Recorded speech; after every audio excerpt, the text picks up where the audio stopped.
Inilabas ng PNP ang composite sketch ng dalawa sa mga umano'y miyembro ng Martilyo Gang na umatake sa jeweler section ng SM North EDSA nitong linggo. Nakipagpulong na rin ang mga pulis sa pamunuan ng mga mall security para paigtingan ng seguridad sa mga pamilihan. Narito ang aking report. Nabulabog ang mga mamimili sa SM North EDSA nang kumalat ang balitang may nagnakaw sa isang jewelry store sa loob mismo ng department store ng mall. Agad binaba ng mga tindahan at restaurant ang kanilang metal na pintuan. Sa kaba, hindi napigilan ng ilang magtakbuhan. Nabalot ng tensyon ng upper ground floor ng mall, lalo na't hindi nahuli ang mga suspect at humalo na sa mga mamimili.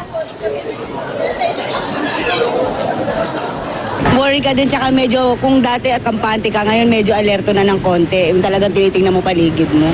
Kung nandun ako kahapon, talagang matatakot ako. At least dapat nagkaroon sila ng security bago i-purchase yung mga gamit nila. Natakot din siya dahil nagkagulo. Makakukuyugin pa siya ng tao doon. Dakong alas 7 G's nang basagin ng mga hinihinalang miyembro ng Martilyo Gang ang display case ng FNC Jewelry. Bago yan, nilito muna nilang security sa pamamagitan ng pagbasag ng isang estante ng mga pabango. Gamit nilang martilyo at crowbar na binili sa hardware section ng mismong department store. Ang resibo, hawak na ngayon ng mga investigador. Makikita sa printout ng CCTV footage ang mga suspect sa pagnanakaw. Ang lalaking nasa dulong kaliwa ang pumalo raw ng martilyo sa eskaparate ng alhasan. Crowbar naman ang armas ng lalaking nasa gitna. Nahagip din ng ibang kamera ang mga suspect habang sila'y pumapasok sa department store. Gamit ang CCTV footage at salaysay ng mga saksi, nabuo ang composite illustration ng dalawa sa mga suspect.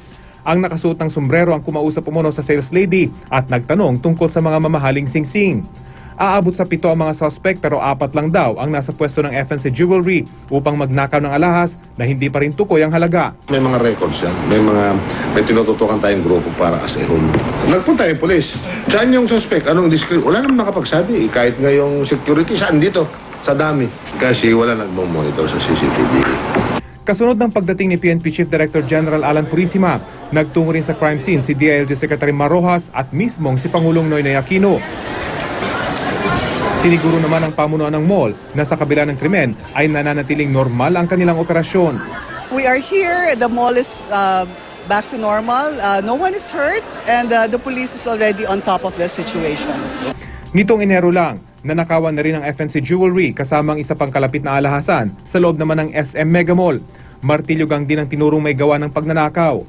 Mahigit sa 1 milyong pisong halaga ng mga alahas ang natangay. Ang isa sa mga suspect sa insidenteng ito, kamukha raw ng isa sa 2 composite illustration sa pagnanakaw sa SM North. Naging suspect na o may kaso na. Basta pamilyar itong isa na to. Alahasan din na napuntirya sa SM Bikutan noong Nobyembre taong 2010. Naghakis pa ng granada ang mga suspect sa kanilang pagtakas na ikinasugat ng 6 na tao. Sinisingil ng PNP ang security officer ng mga mall saan nila hindi nasunod na kasunduan na nakalatag sa Memorandum of Agreement na ibinalangkas noong Enero matapos ang insidente sa Mega Mall. Nakalagay raw kasi doon na anumang instrumentong maaaring gamitin sa pagnanakaw na binili sa loob ng mall ay hindi agad ibibigay sa customer, bagkos ay riresibuhan lang at saka ibibigay sa labas ng mall. Malinaw raw na hindi ito nasunod. Isa sa mga napag-usapang paigtingin ay ang sistema ng CCTV. Dapat daw ay may nakatutok na staff upang mamonitor ang anumang kahina-hinalang galaw. He asked for cooperation from all the mall administration, security, and there are plans to enhance security measures. There will be some augmentation on the part of the PNP to assist the malls.